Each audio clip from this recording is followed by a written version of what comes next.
Okay guys, आज मैं आपके साथ एक टाइप डिस्कस करने वाली हूँ। क्लास +1 का ये टॉपिक है जिसका नाम है यंग्स मॉड्यूलस, जो इलास्टिसिटी ऑफ मॉड्यूलस का ही एक कंसेप्ट है। यंग्स मॉड्यूलस को याद करना इतना डिफ़िकल्ट आप लोगों के लिए नहीं होगा अगर आप इसे कंसेप्चुअली समझेंगे। ठीक है, तो सबसे पहले हम इसका लिख लेते हैं डेफिनेशन।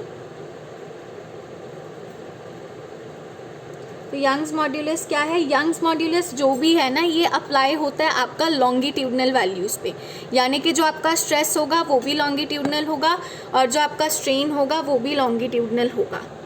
ठीक है, तो इसका डेफिनेशन क्या बन सकता है? That it is the ratio of longitudinal stress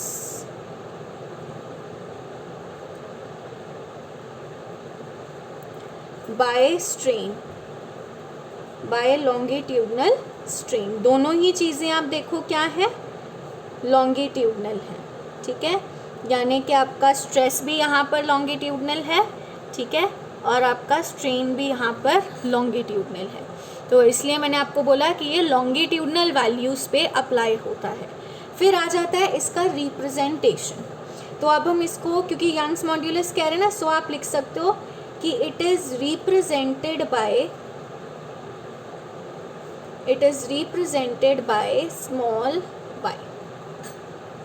ठीक है, y फॉर यंग्स मॉड्यूलस है तो y फॉर ही y आ जाएगा, कंफ्यूज होने वाली बात ही नहीं है। ठीक है जी।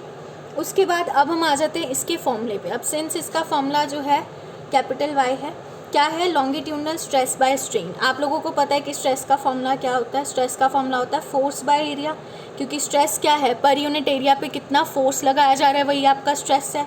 तो y इज इक्वल टू क्या आ गया? लॉन्गिट्यूडनल स्ट्रेस है यानी कि फोर्स बाय एरिया अपॉन में क्या है? लॉन्गिट्यूडनल स्ट्रेन है। स्ट्रेन का भी मैंने आपको बता रखा है कि स्ट्रेन में क्या आ जाता है?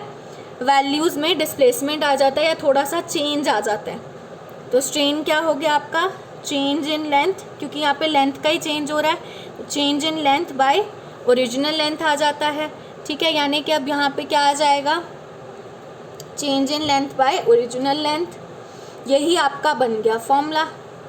इसको ऐसे ना लिख के आप ऐसे भी लिख सकते हो, y is equal to force by area divided by change in length by original length. तो ये तो रजी आपका बन गया फॉर्मूला। अब क्या होता है, कई बार समटाइम्स इन द क्वेश्चंस, कई बार क्वेश्चंस में आपको y की वैल्यू, f की वैल्यू, लेट से a की वैल्यू और l की वैल्यू दी हुई है। मान लो आपको चेंज इन l की वैल्यू निकालनी है, तो उसके लिए आपको फॉर्मूले को क्या करना पड़ जाता है? रिवर्स करना पड़ जाता है। तो अब रिवर्सिंग ऑफ फॉर्मूला में आप क्या करेंगे?